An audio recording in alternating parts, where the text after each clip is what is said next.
Olha só, já estamos aqui no aeroporto, eu e o Rogerinho. Tá preparado, o Paquito? Eu nasci pronto, cara. É o seguinte, a gente vai descer em Frankfurt, trocar de avião e chegar lá na Polônia. Capital da Polônia, Paquito, você sabe? Cracóvia, cara. Você estudou? É lógico que eu estudei. População? 19 milhões de habitantes. Como eu não estudei, eu vou imaginar que você está certo. Então a gente se encontra daqui a pouco dentro do avião. Isso aí. Até Depois mais. desse nosso rango... Não era para ter colocado... Não era. Você atrapalhou todo o meu vídeo, mas tudo bem. Eu, pelo meu cartão, eu consigo aqui, tive que pagar uma grana aqui. Exato. E eu tô aproveitando bem, você tá vendo aqui, pelo almoço mais aleatório da história do universo. Ó, pão de queijo, pizza de calabresa, vinho e Coca-Cola. Isso vai fazer um mal, cara. Vai bater um... Mano, no avião eu vou fazer um estrago, velho.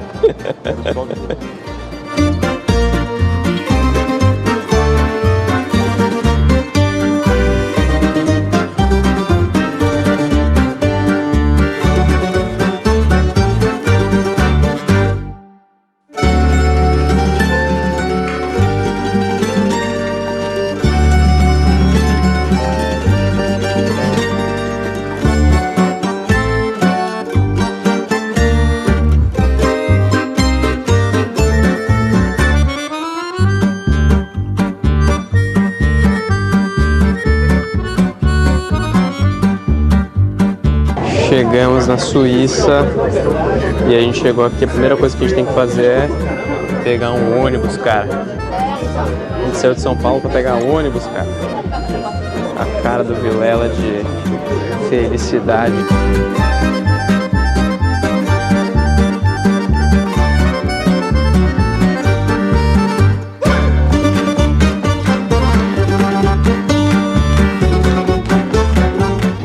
Primeiro jantarzinho na Polônia, comeu pierogi aqui, que é o pratinho típico deles. Aqui é tudo com batata, pierogi de batata com cheio de batata. Qual o seu veredito, Rogerinho? Eu gosto de estudar. Você não gosta mais de batata, cara? Só de estudar. De batata você não gosta? Não gosto de batata. Fala, galera, beleza? Ó, a gente já tá aqui no hotel e eu vou explicar agora pra vocês um pouquinho do que vai rolar nessa nossa viagem aqui. A partir de amanhã a gente vai começar a visitar museus, locais históricos, conversar com especialistas aqui no assunto, né? Que o tema principal aí é o Holocausto. Depois, mais pro final da viagem, aí a gente vai visitar os campos de concentração. Então fica com a gente aí que vai ser bem da hora, fechou? E no meio disso é lógico que vai ter aquela zoeira, porque quando eu tô junto com aquele velho daquele Vilela, aí eu tenho que tirar uma com a cara dele, não é mesmo? Vamos com a gente aí, valeu! Bom dia, vamos descer lá, encontrar o Rogerinho, tomar um café da manhã. A gente vai passar por 2 museus hoje, então vamos com a gente aí. Ah lá, estamos aqui, cafezinho, panquequinha, cafezinho, Rogerinho. Opa, tudo bem? Salsicha, cara, você tá aqui, tem que comer salsicha logo de manhã. Pegou salsicha? Cara, eu não peguei salsicha, eu tô fazendo, eu sou um péssimo polonês. Ai, cara.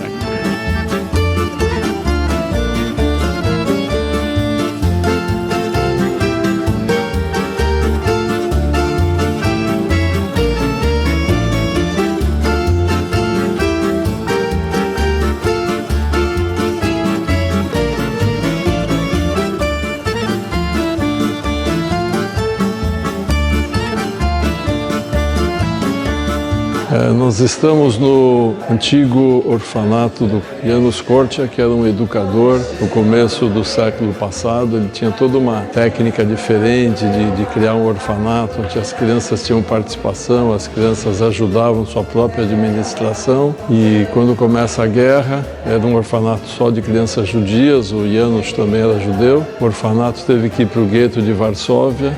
Lá ficou ainda mais alguns anos, até que todas as crianças do gueto foram levadas para os campos da morte, foram assassinadas.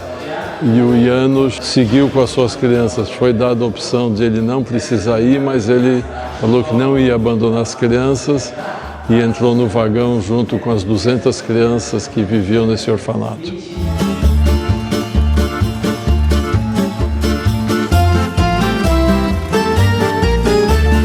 Nós vamos visitar agora o Museu do Levante de Varsóvia, quando, em meados de 44, o exército de resistência da Polônia resolveu libertar Varsóvia uma vez que as tropas alemãs já estavam enfraquecidas, mais adiante, mais no leste, quando tentaram conquistar a Rússia, o exército soviético já estava chegando aqui na Polônia, já estava começando a libertar algumas cidades da Polônia. Então eles aproveitaram que o exército alemão estava mais fraco, os soviéticos chegando, para fazer o levante de Varsóvia. A destruição foi muito grande, o exército acabou tendo que se render porque Stalin tinha parado suas tropas do outro lado do Vístula, mas ficou esperando que os alemães destruíssem Varsóvia, porque ele também queria destruir Varsóvia. Então, Varsóvia foi destruída pelos alemães, os soviéticos ficaram esperando. A gente vai ver nesse museu que 85% de Varsóvia foi destruído, é impressionante, tudo em ruínas. Centenas de milhares de poloneses morreram, o exército de resistência acabou se rendendo, mas 3 meses depois o Stalin mandou cruzar o rio Vístula e ia ocupar Varsóvia para valer, e os alemães já tinham fugido, já estavam voltando para defender seus próprios territórios. É uma história dramática, é morte, é destruição, é uma coisa inexplicável para nós que vivemos num país tão maravilhoso quanto o Brasil.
Nós estamos no Museu Polin, que é no centro de Varsóvia. O museu foi construído onde antigamente era a área do gueto de Varsóvia, onde 500 mil judeus ficaram confinados e aos poucos eles iam sendo levados para os campos da morte ou para os campos de trabalhos forçados.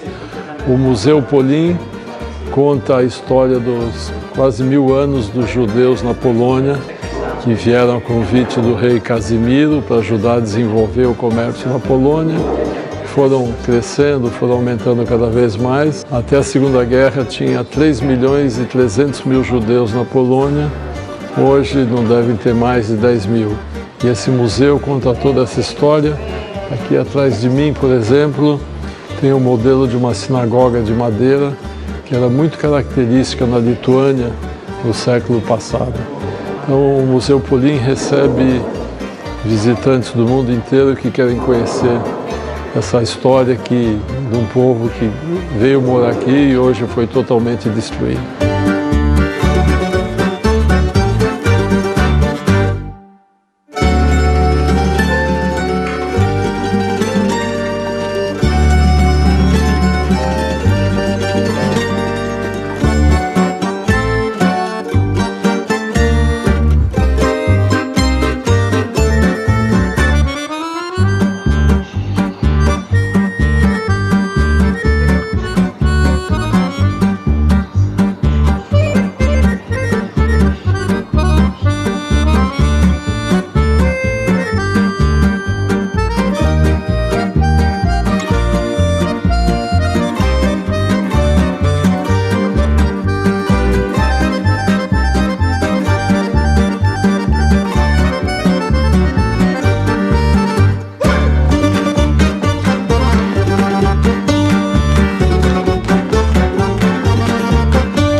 Então, estamos aqui na Polônia, tem eu do Flow, tem o Marcião, tem o Inteligência Limitada, tem Folha, tem SBT, tem Record, tem um monte de gente, um monte de veículo de comunicação aqui. Neymar é melhor que Pelé? Não, nem fudendo. Inteligência limitada é melhor que Flow.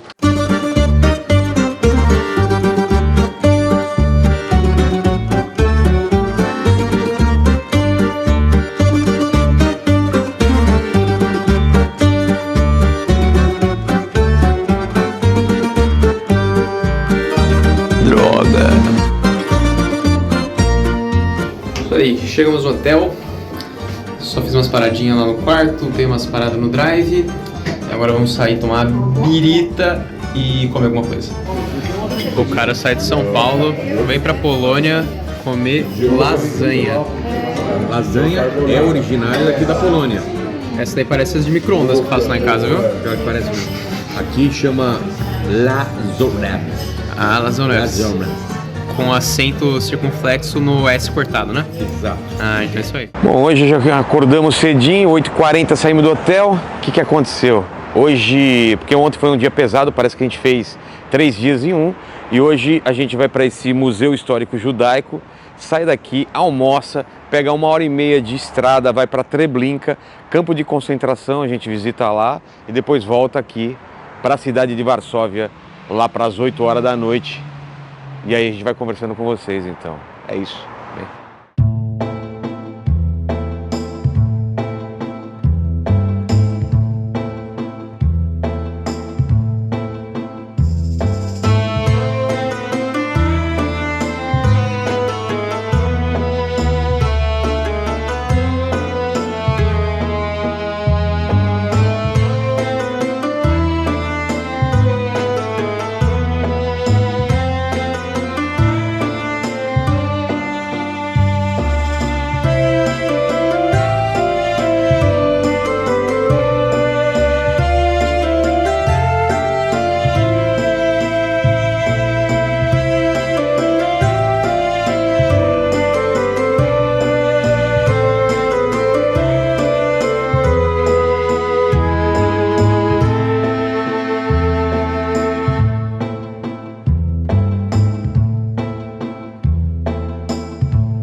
Bom, nós estamos no Instituto Judaico da Polônia, aqui em Varsóvia. Aqui é que estão os arquivos do Emanuel Higenblum. Emanuel Higenblum foi um professor, um historiador que infelizmente estava no gueto de Varsóvia e ele conseguiu fazer uma documentação fantástica. Ele colocou em leiteiras de ferro documentos que falavam da vida judaica no gueto. Então, tinha os cartazes onde tinham as ordens nazistas, fotografias do gueto, o papel, moeda que era feito no gueto como se fosse um dinheiro, cartas, documentos, livros, para tentar documentar para o futuro, para a história, o que acontecia dentro do gueto, porque eles sabiam que eles seriam mortos, seriam destruídos. E enterraram esses barris, eram 10 barris, alguns foram encontrados e isso é uma documentação histórica do que acontecia na vida do gueto. É uma documentação muito importante. Esse prédio, que era uma biblioteca antes da guerra, que acabou sendo destruído pelos nazistas, depois foi reconstruído e virou esse arquivo, que é um lugar fantástico de visitação, de documentação, de estudo. Quem vier para a Polônia, vale a pena vir aqui para conhecer. Dia 2, segunda parada do dia, estamos aqui no Museu de Treblinka. A gente viajou 1h30 de Varsóvia até aqui. Vocês podem ver pelas imagens assim que é um lugar maravilhoso. A gente está no meio aqui de uma floresta, o lugar é muito bonito mesmo. E onde aconteceu o horror aqui, que a gente não vai poder ver porque foi totalmente desmontado o campo de concentração. Tem um museu e a gente vai ver o que sobrou disso daí. Parece que tem umas pedras, algumas coisas que lembram do que aconteceu aqui. A gente vai entrar agora nessa parte do museu, onde tem uma miniatura de como era o campo, como funcionava aqui. Mas basicamente aqui é perto da ferrovia, os trens descarregavam os judeus aqui, eles iam direto para a morte. Então hoje parece que vai ser um dia bem pesado aqui, vamos ver.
Aonde nós estamos? Nós estamos em Treblinka. Treblinka foi um dos 3 campos de extermínio que os alemães construíram na Polônia. O alemão é muito organizado, eles têm o campo de trânsito, que é onde eles colocavam os judeus para saber para onde eles iam. Campo de concentração, que é como se fosse uma prisão. Campo de trabalhos forçados, que era para os escravos trabalharem. E campo de extermínio. Campo de extermínio tinha como único objetivo matar as pessoas que chegavam aqui. Nós estamos em Treblinka, que foi o maior campo de extermínio construído pela Alemanha nazista em território polonês. Aqui o processo era muito industrial, muito bem organizado. O trem chegava, os judeus saíam dos vagões, eram levados para barracões onde tinham que se despir, deixar seus pertences, dizendo que eles iam tomar banho para depois serem transportados para outras cidades. Enfim, eles tiravam eles de uma cidade e traziam para cá para dizer que depois eles iam para outros lugares para trabalhar, o que era uma grande mentira. Os judeus seguiam por um corredor e aonde eles tinham até uma placa que dizia o caminho do paraíso, o caminho do céu, que era uma ironia muito grande dos alemães. Quando eles passavam por esse corredor, por esse caminho, eles acabavam em câmaras de gás, mas não de concreto e sim de madeira. O gás que entrava nessas câmeras era de motores a diesel, que matava as pessoas por intoxicação. O processo de assassinato podia demorar de 25 minutos a 40 minutos. Agora, todo o processo do vagão parar, as pessoas saírem dos vagões, tirar a roupa e entrar nesses barracões de gás, levava no máximo 2h30, 3 horas, para que tivesse uma produtividade muito grande. Os campos eram estudados para matar o maior número de pessoas possível no menor tempo com o menor custo, como se fosse realmente uma indústria preocupada com a produtividade.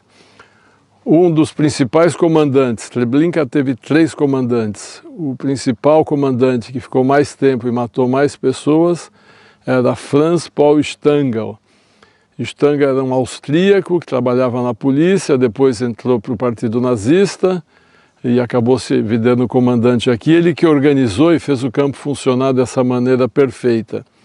Stangl fugiu para o Brasil, foi preso na Volkswagen, foi extraditado para a Alemanha, julgado e condenado à prisão perpétua, mas morreu 2 anos depois de infarto. Aqui, como a gente pode ver no campo, essas centenas de pedras representam lápides de vítimas desconhecidas, porque não tem os registros de todo mundo que morreu aqui. Algumas lápides têm nome das cidades de onde as pessoas vieram. Na entrada do campo tem outras pedras que é o nome dos países de onde vieram. Para a gente ter uma ideia da loucura que foi o Holocausto, de tudo isso, nós estamos no centro da Polônia, vinha gente da Bélgica, vinha gente da França, da Grécia, dos Balcãs. Os alemães traziam judeus de todos os cantos da Europa para serem assassinados.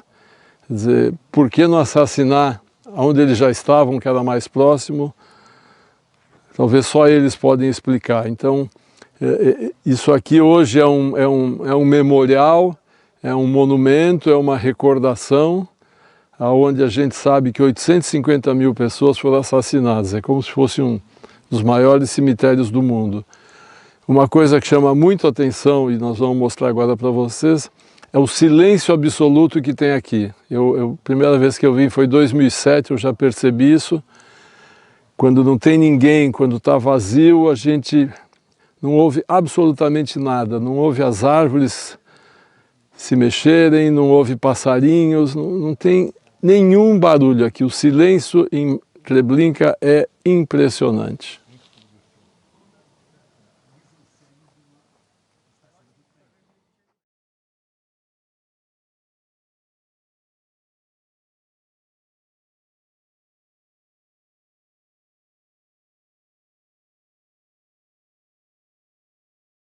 Aqui a gente só tem o memorial, não existe mais barracões, não existe mais as cercas de arame farpado, não existe mais nada. Por que que é assim? Porque os campos de extermínio os alemães fizeram para matar as pessoas da região, né, de uma certa região, apesar de trouxeram gente de milhares de quilômetros, como a Grécia, como a França, mas o objetivo era matar todo mundo que estava na região. Depois que matasse, o campo não tinha mais utilidade. Então, os 3 campos que a gente falou, Sobibor, Belzec e Treblinka, eram campos provisórios, eram todas as obras, todas as construções de madeira, né, tudo provisório, porque depois que todo mundo foram mortos, eles desmontaram as câmaras de gás, desmontaram os barracões, levaram embora, tiraram as cercas, tiraram tudo, exumaram os cadáveres para queimar tudo, para não deixar pistas, e plantaram árvores, plantaram plantas para que as coisas parecessem normais, para quem viesse aqui não saber o que aconteceu. Sabe-se por causa de registros, porque alguns prisioneiros conseguiram fugir e contaram essa história, mas por isso que aqui é só um memorial, não tem construção de nada, diferente de outros campos que nós vamos ver também. Os judeus, quando vinham para cá, eles vinham em vagões de gado, eles não vinham em vagões de passageiros. Em vagões de gado, se coubesse 50, 80 pessoas com razoável conforto, os alemães enchiam os vagões de gente, 100 pessoas, 150 pessoas, justamente também por 2 razões, para economizar no transporte e para que as pessoas já chegassem esgotadas, cansadas, para evitar qualquer tipo de reação. Quer dizer, eles tinham medo que os judeus, quando saíssem, os homens, os mais jovens, saíssem para lutar, saíssem para atacar. Então, o transporte já era uma maneira de eliminar a resistência. A gente pode imaginar que um trem que saía da França para chegar aqui levava 2 semanas. Não tinham água no vagão, não tinha comida, não conseguiam se mexer, não tinham de fazer suas necessidades. Eu já conversei com sobreviventes que foram transportados nesses trens e eles contam que eles ficavam apertados como sardinha em lata. Se alguém levantasse a mão por alguma razão, não tinha espaço para baixar a mão. Se uma pessoa morresse no vagão de fome ou de frio ou infartava, o cadáver ficava parado de pé porque não tinha espaço para nada. Então, quando o trem chegava, além disso, para os alemães enganarem as pessoas que estavam chegando aqui, tinha uma estação de trem falsa, como se fosse numa estação de alguma cidade, e era tão falso que tinha um relógio pintado na parede que marcava sempre o mesmo horário. Como os judeus ficaram naqueles trens dias, não sabiam o que era dia, o que era noite, olhavam as horas, para eles era hora, parecia real. Mas tudo era fake, tudo que acontecia dentro aqui era fake, menos o assassinato de homens, mulheres e crianças.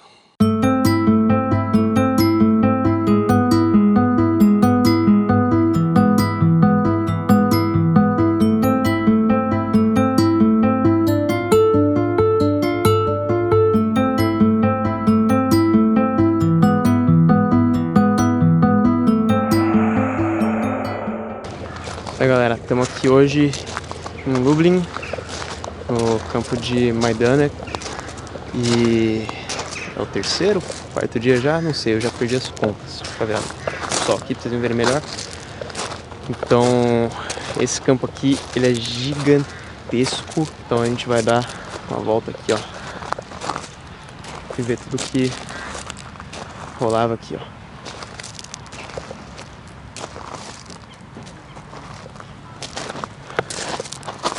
Bora lá.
Nós estamos aqui no campo de Majdanek, que é muito próximo à cidade de Lublin. A cidade fica praticamente nos muros do campo.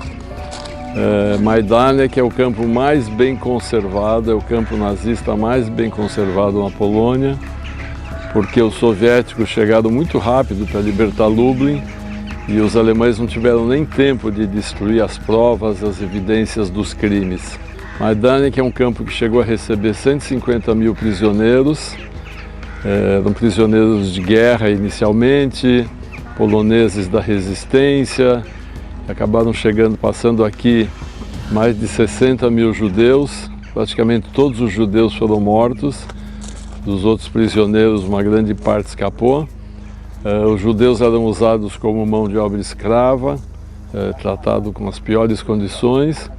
Aqui em Majdanek chegavam as famílias, né? Então, mas as crianças, assim que chegavam, eram levadas para a câmara de gás, eram assassinadas. Os homens e as mulheres mais fortes trabalhavam como escravos. Não chega a ser um campo de extermínio propriamente dito, e sim mais um campo de trabalhos forçados, dentro dessa organização alemã de matar, usar escravos, prender e tudo mais. Majdanek é um campo que hoje tem 100 hectares, chegou a ter 300 hectares, foi planejado para receber 150 mil pessoas, que era muito mais que a população da cidade de Lublin, que é do lado, mas nunca chegou a ter essa lotação completa. Em média, ficavam aqui de 15 a 20 mil prisioneiros de cada vez. Por que esse número baixo? Porque a pessoa ia morrendo de cansaço, de fome, de maus tratos. Se ficava doente, era mandado para as câmeras de gás. Então é uma das recordações mais tristes e mais impactantes do Holocausto, é o campo de Majdanek. Tem uma curiosidade de Majdanek em relação ao Brasil, que o Samuel Klein, que fundou a Casas Bahia, foi aqui prisioneiro, foi escravo em Majdanek, mas quando Majdanek começou a ser evacuado, ele conseguiu fugir. Majdanek teve 3 comandantes. A Ilse Koch, que era esposa do comandante, ela tinha como hobby fazer coleção de tatuagens. Então, quando os prisioneiros de guerra chegavam aqui, ela pedia para examinar um por um, via se ele tinha uma tatuagem, onde fosse em algum lugar do corpo. Ela mandava matar esse prisioneiro para depois ela tirar, secar e fazer coleção de tatuagens. Ela, depois da guerra, foi presa e foi condenada. O nome dela é Ilse Koch, para a gente entender que as mulheres alemãs também tiveram participação ativa no Holocausto.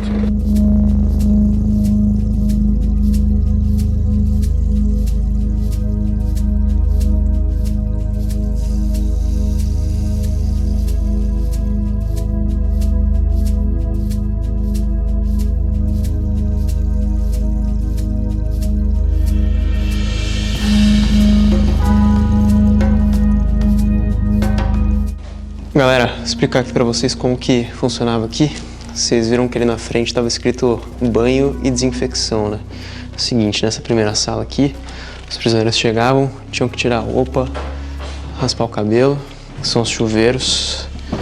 Eles tomavam banho aqui, banho entre aspas, né? Porque não tinha sabonete, não tinha nada, então os chuveiros aqui em cima, que os alemães, eles jogavam água aqui, mas ou eles jogavam muito quente ou muito gelada para incomodar o máximo possível os prisioneiros. Saindo aqui do chuveiro, tem essa sala onde eles faziam a desinfecção das roupas. E eles usavam o mesmo gás que eles usam na câmara de gás para desinfectar as roupas. Então, se você olhar aqui no teto, tem essa cor azulada, que é do gás que eles usavam, que deixava assim, ó. Inclusive aqui, essa sala onde eles guardavam as latas. E ali mais pra frente tem a câmara, que eu vou mostrar pra vocês.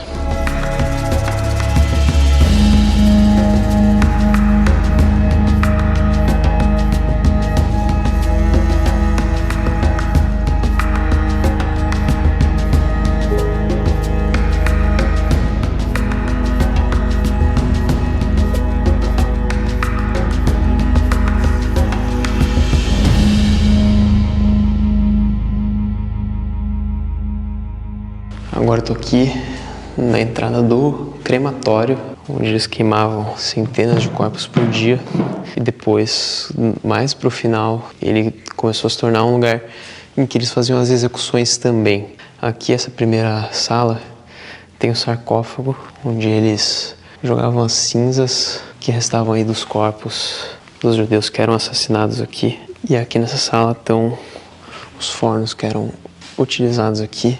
Então eles jogavam os corpos aqui, do outro lado eles tiravam as cinzas e jogavam ali no sarcófago.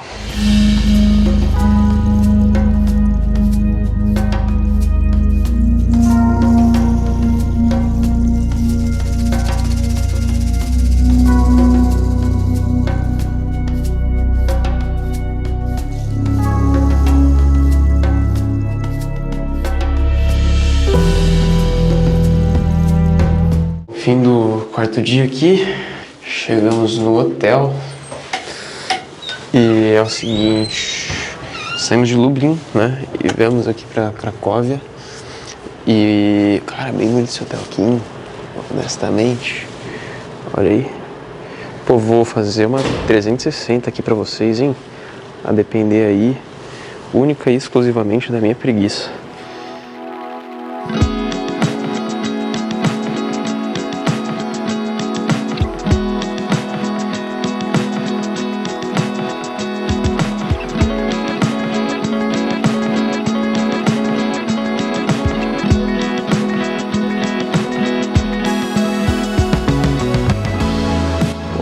O quarto aqui é bem bonitinho também, viu? Quer ver, o banheiro é bem chique, inclusive. Ah, mano. Porra, bonitona, velho. Olha. Pá. Salve. Enfim, como eu ia dizendo, hoje não rolou muito conteúdo porque a gente foi esse dia de viagem, né? A gente saiu de Lublin e veio aqui pra Cracóvia. Mas no meio do caminho teve uma paradinha que eu vou mostrar aí pra vocês agora. É basicamente uma casa em que poloneses aí abrigaram judeus aí durante o período da guerra. Então se liga aí que é bem legalzinho. Agora a gente tá numa casa aqui em que uma família cristã escondeu aqui 7 judeus durante 2 anos, até que os nazistas descobriram e vieram aqui levar essas pessoas. E vocês vão ver que é aqui no sótão, é bem escondidinho, bem apertadinho. Você imaginar que essas 7 pessoas de diversas idades viveram lá 2 anos, passando frio, passando calor, não tendo o que comer, num espaço extremamente apertado. Então eu vou mostrar lá dentro pra vocês. Olha só, tem que subir aqui pro sótão, mas aí o esconderijo é aqui, ó. Tem que tomar cuidado aqui, tem uma viga, os fenos aqui, um aroma de estrume de cavalo. E aí tá vendo aqui é bem apertadinha essa entradinha aqui, ó, escondidinha. Eles entravam aqui, ficaram aqui durante 2 anos, nesse espacinho bem apertado. Eu que não sou um cara dos mais altos, assim como nosso querido Rogerinho Vilela, não consigo ficar de pé aqui. E ainda tem umas vigas aqui em cima. Eu já bati a cabeça. Muito calor aqui dentro, hoje que tá um dia quente. Nos dias frios, com certeza aqui ficava geladaço. Já sei, vou fazer uma imagem 360 aqui. Acho que vai dar pra perceber legal aqui. Vocês vão ver, vai ficar legal. Quer dizer, vai ficar claustrofóbico, mas vai dar pra ver, entender legal como que é o espaço aqui.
dia, começo do 5º dia, e hoje é o dia que nós vamos para Auschwitz.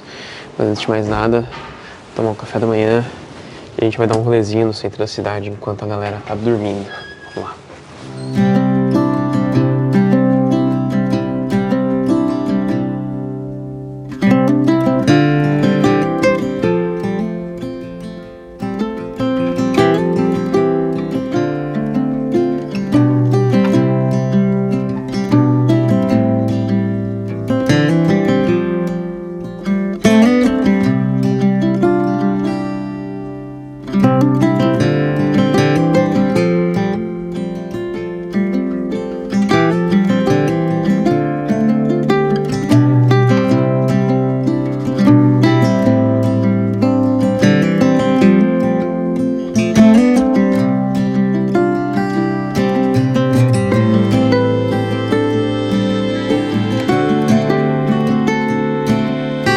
Olha só, estamos aqui nessa pracinha aqui no centro histórico aqui da Cracóvia.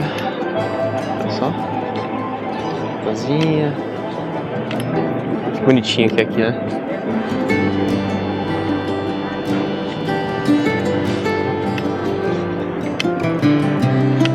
Tem um centro comercial ali, né? Que é tipo o nosso Mercadão da Lapa lá. Só que é mais umas bugiganga, bijuteria, lembrancinha de turista. No caso, eu como um bom turista já comprei, né? Lógico. Olha só.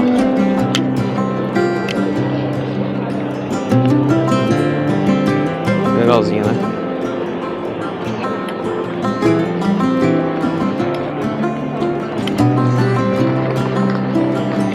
Aproveitando um pouquinho enquanto está mais tranquilo o clima, que hoje a gente ainda vai lá para Auschwitz. Então hoje ainda vai ser mais pesado. Por enquanto tá leve, rolê cultural aqui e de turistão mesmo, comendo comida típica e comprando essas bugigangas aí. Vou voltar lá pro grupo agora, que daqui a pouco a gente vai só beliscar alguma coisinha, passar no hotel e a gente vai pra lá. Estamos no ônibus agora, indo lá pra Auschwitz. Então vou filmar um pouquinho aqui do caminho pra vocês. E olha só, a gente não conseguiu almoçar e lá não pode entrar com comida e não tem lugar pra comer lá perto. Então eu tô com o meu almoço aqui, baconzitos polonês, bacon. Fala tu, tá com fome? Porra, meu irmão, tu é maluco de trazer essa porra. Isso aí vai secar a tua boca, vai ficar fudido de sede lá. Eu trouxe água. Baconzito, cara. Baconzitos, cara. Esse idiota aqui. É junk food na veia, cara. Então. Eu fiquei a viagem inteira comendo saudável, entendeu? E tomando muito goró. Agora eu queria uma aguinha. Eu vou inverter, entendeu? Tomar uma água e comer um baconzito. Só que esse idiota aqui não comprou água. E aí ele tá roubando a minha água aqui. Tu vai fazer o quê? Tu vai me bater? Eu vou roubar de uma frave, pô.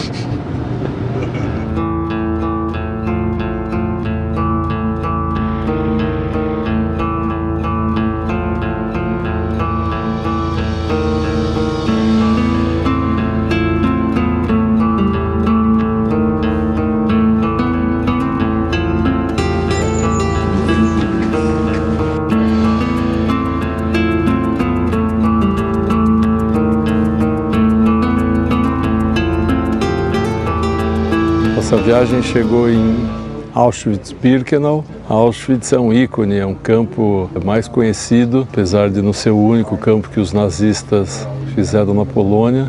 Auschwitz era um campo de concentração, 1,5 milhão de pessoas passaram por aqui, a grande maioria foi morta no campo vizinho que é Birkenau, e a outra parte trabalhou como escravo para morrer até exaustão. Trabalharam nas fábricas alemãs, Siemens, Volkswagen, Bayer, Oetker, tantas fábricas alemãs que usaram mão de obra escrava. Nós vamos fazer uma visita aqui em Auschwitz, um lugar que recebe 2, 3 milhões de pessoas por ano. A gente não vai poder ter tempo de parar muito nos lugares, mas a gente vai conseguir dar uma noção geral para vocês o que vocês vão ver aqui. Por exemplo, em Auschwitz tinha uma prisão dentro de uma prisão.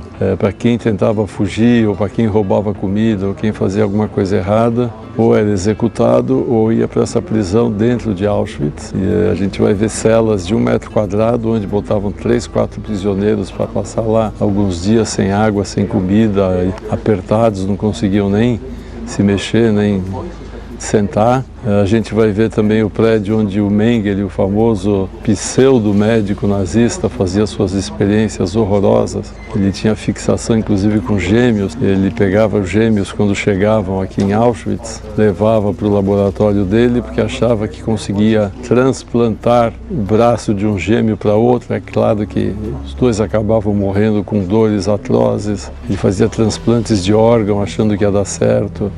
Ele queria, por exemplo, criar uma raça germânica perfeita, a raça ariana perfeita, então ele injetava anilina azul nos olhos de quem tinha olhos pretos, achando que ia mudar de cor. A pessoa, é claro, que sofria dores e ficava cega. A gente vai ver também, tem um lugar onde se fuzilava as pessoas aqui. Vamos ver a forca onde o comandante Rudolf Hess foi enforcado após a guerra. A casa do comandante fazia muro com o campo. Ele vivia aqui com a esposa e 5 filhos pequenos, crianças. Inclusive, da janela da casa dele dava para ver o campo. E quando ele estava sendo julgado, perguntaram o que ele falava para os filhos, quando os filhos olhavam pela janela e viam os prisioneiros esfomeados aqui dentro. Ele dizia para os filhos que aquilo não eram seres humanos, eram sub-humanos. Untermenschen, uma palavra alemã que significa sub-humanos. Então, para os alemães, os judeus não eram humanos, tinham que ser exterminados. Os alemães queriam acabar com todos os judeus da face da terra, tinham um ódio contra o diferente, o ódio contra quem pensava diferente. Eles achavam que os judeus então eram diferentes, tinham que ser mortos. A gente vai ver em Auschwitz também umas coisas muito tristes, muito difíceis, que são os galpões, onde a gente vai ver muito cabelo, porque eles raspavam os prisioneiros que chegavam e os cabelos eram vendidos para fazer forro de tanque de guerra, forro de banco de submarino, material térmico em submarino. A gente vai ver centenas de milhares de pares de óculos, sapatos e barbeadores e brinquedos e roupas. Tudo isso era roubado dos judeus, era reformado, limpo e mandado para os alemães usarem. Tudo dos judeus era roubado e aqui é um centro que mostra muito isso. Depois que o judeu era assassinado, eles arrancavam os dentes de ouro, se a pessoa tinha algum dente de ouro. Para as gerações mais novas não sabem disso, mas antigamente um implante, uma obturação, um dente novo era feito de ouro, não existia a tecnologia de hoje.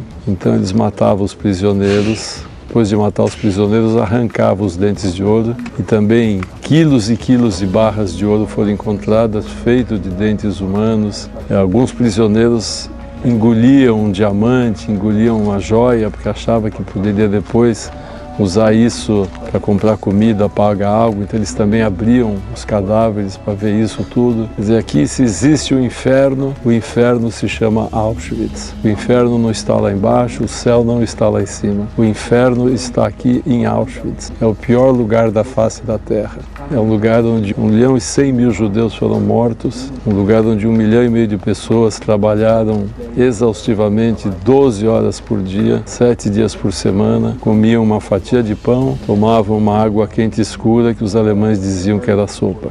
Então, pessoal, nervos de aço, fiquem firmes, porque nós vamos ver o horror, e o horror existiu. Além de toda a tortura, de todo o sofrimento, de toda a desgraça que tinha aqui, os alemães também eram sádicos. Não bastava matar, eles tinham que torturar, tinham que humilhar os judeus. O que eles faziam? Quando chegavam prisioneiros, eles perguntavam quem era músico, quem sabia tocar algum instrumento. E aí eles montavam uma orquestra. A orquestra ficava mais ou menos aqui onde a gente está. Esse desenho, inclusive, mostra a orquestra tocando. Essa orquestra recebia os prisioneiros quando eles chegavam do trabalho e quando eles saíam para o trabalho, como se fosse uma alegria para os coitados que estavam se matando de trabalhar. E quando a gente vai para o portão, em todos os campos de concentração alemães, não bastava a tortura, não bastava a fome e a morte. Os alemães também eram sádicos, eles queriam humilhar os prisioneiros. Então essa frase que a gente vê aqui no portão, Arbeit macht frei, que significa o trabalho liberta. Em todos os campos de concentração tinha isso, era uma ironia, eles diziam para os prisioneiros que se eles trabalhassem, eles seriam livres. O único jeito de ser livre num campo alemão era morrer.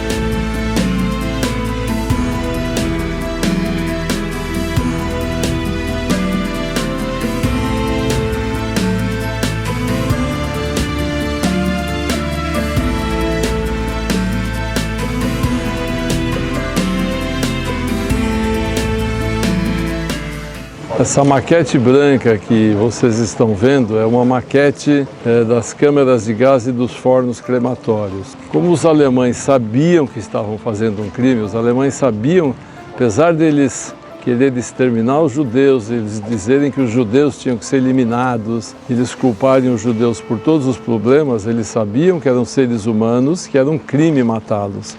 E como os soviéticos estavam se aproximando para libertar Auschwitz, Birkenau, essa maquete era os fornos crematórios de Birkenau, porque Birkenau era um campo de extermínio. A primeira parte que a gente vê, aquela fila à esquerda, na parte de cima, era os judeus que saíram dos vagões de trem, diziam para eles que eles iam tomar banho para depois irem para os barracões, que era mais uma mentira dos nazistas.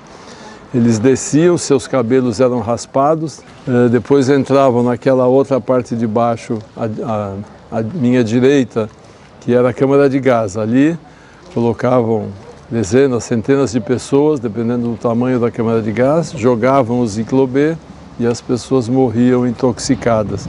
Depois os cadáveres eram levados pelos Sonderkommandos, eram outros prisioneiros judeus obrigados a fazer um trabalho que era, segundo poucos sobreviventes do Sonderkommando, eram os piores trabalhos, porque eles tinham que retirar os cadáveres, às vezes encontravam familiares, amigos entre os cadáveres, subiam para ir para os fornos crematórios, onde tudo virava cinzas para apagar os rastros. Isso tudo foi explodido. Como eu falei para vocês, por que raspavam os cabelos? Porque até os cabelos dos judeus eram aproveitados. Teve um industrial alemão que desenvolveu uma máquina de tear que transformava cabelo em tecido, como se alguém fosse usar uma roupa de cabelo, quer dizer, uma coisa assim que não dá para pensar. O cara mais maluco que desenha história em quadrinho maluca jamais pensaria do que os alemães pensaram. A ficção não supera a realidade que a gente vê em Auschwitz. Usar o tecido de cabelo acabou não indo para frente. Mas o que eles faziam com os cabelos? Porque foram encontradas toneladas de cabelos aqui.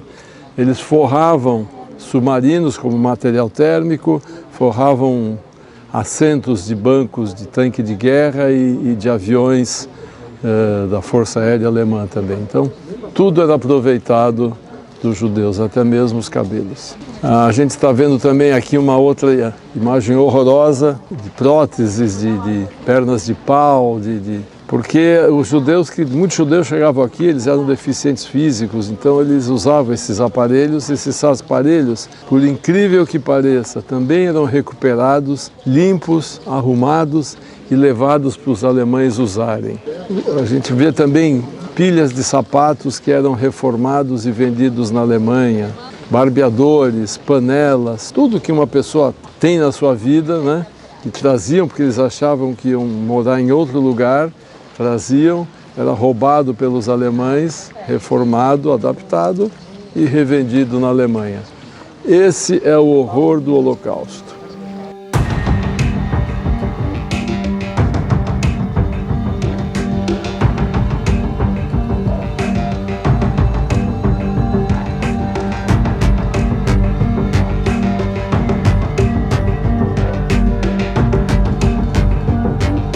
Aqui atrás de mim era a pequena câmara de gás e forno crematório de Auschwitz. Auschwitz não era um campo de extermínio, era um campo de trabalhos forçados.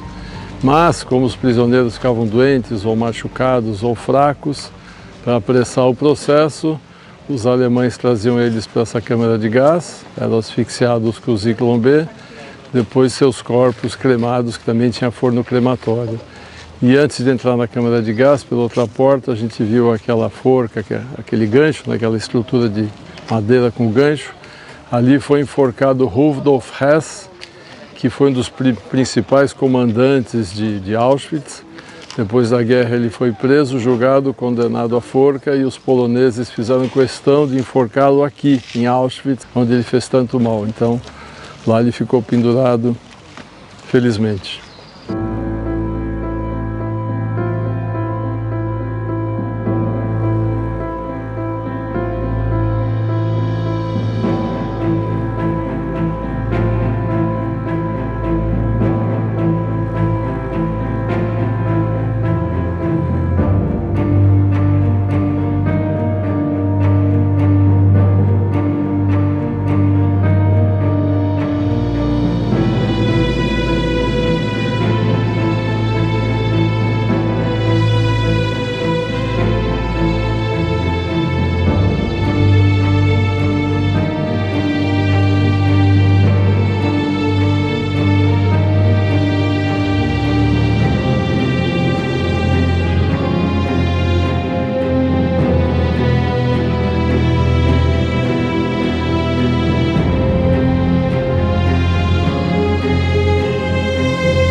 Isso aqui é um vagão original. Num vagão desses que você vê que não tem janela, não tem ventilação, não tem nada, podiam colocar até 100 judeus para transportar às vezes uma semana, 15 dias, 3 dias de qualquer lugar que fosse.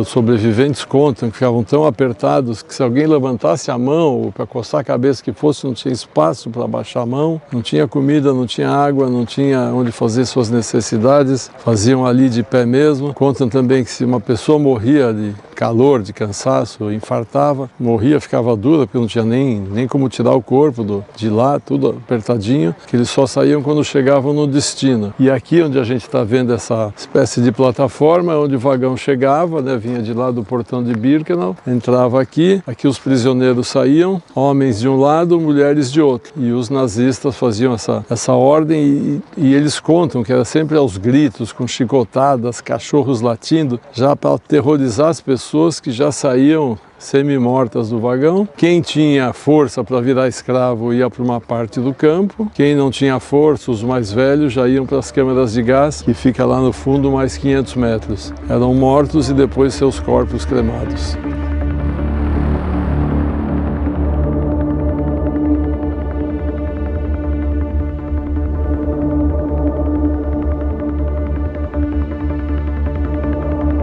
Birkenau tinha duas funções, era um campo de concentração para escravos e campo de extermínio. Este lado que nós estamos vendo era o campo de concentração. Aqui os prisioneiros ficavam, enquanto não trabalhavam, né, nas poucas horas de descanso. A gente pode ver lá as beliches, em cada beliche eu ouvi de prisioneiros que deitavam às vezes até 12 pessoas, tinham que dormir nessas beliches. A estrutura desses barracões sempre lembram estábulos, que era para humilhar os judeus, né, tratar os judeus como se fossem animais, né, cavalos.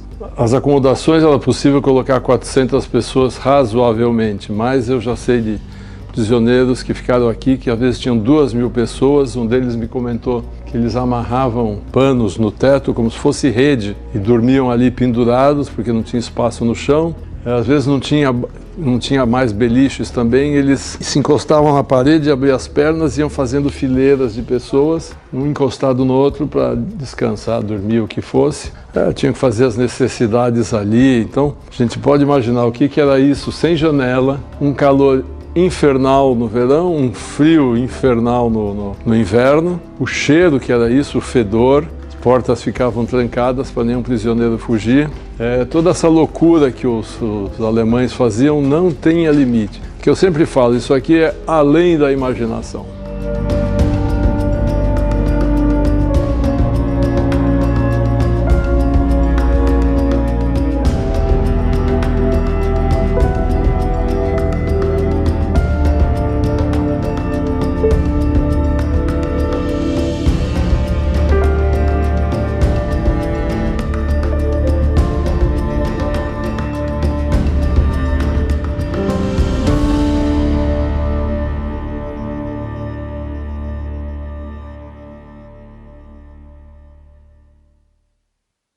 Chegamos no hotel aqui agora. Depois desse dia bem pesado, bem cansativo, a gente vai dar uma jantadinha. Vamos descansar bastante aqui. Tá todo mundo bem cansado.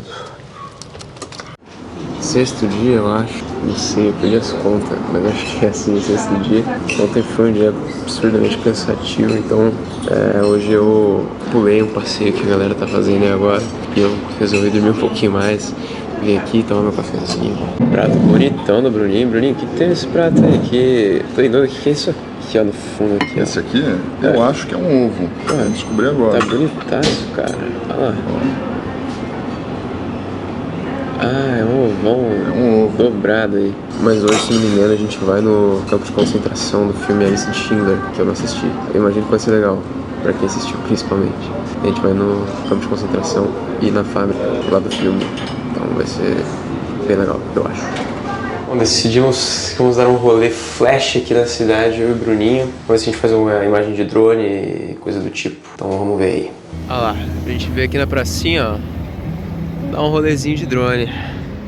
Bruninho aí na pilotância. Bonitinha a pracinha aqui da igreja. Igrejona lá.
Olha só, achamos um restaurantezinho judeu aqui.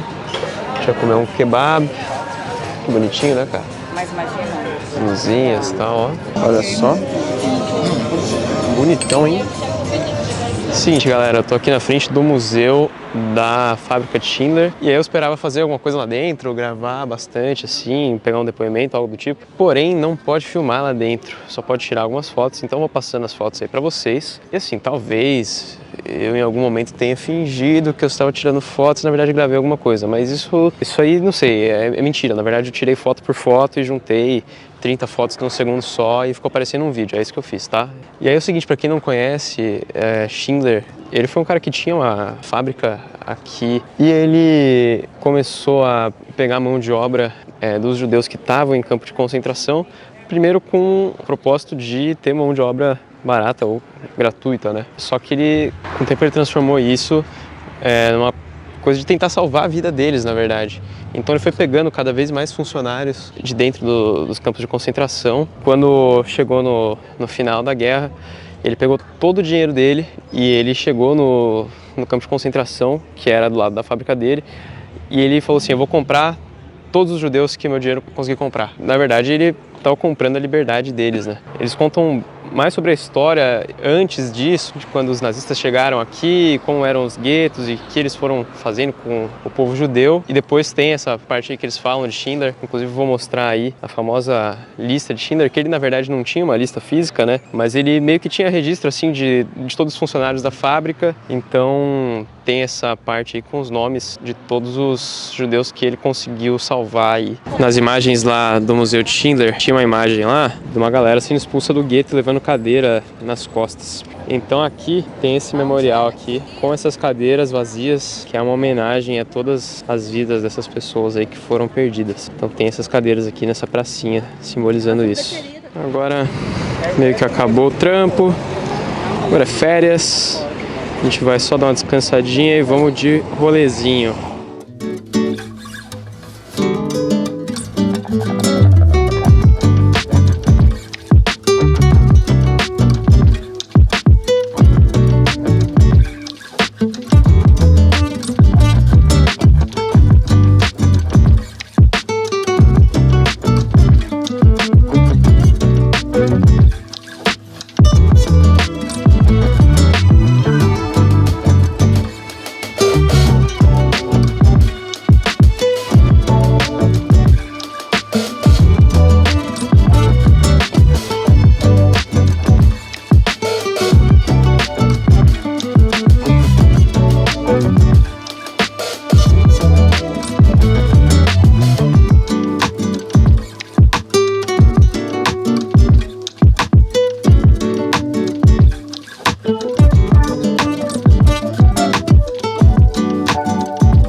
Primeiro voo da volta, a gente se vê lá em São Paulo.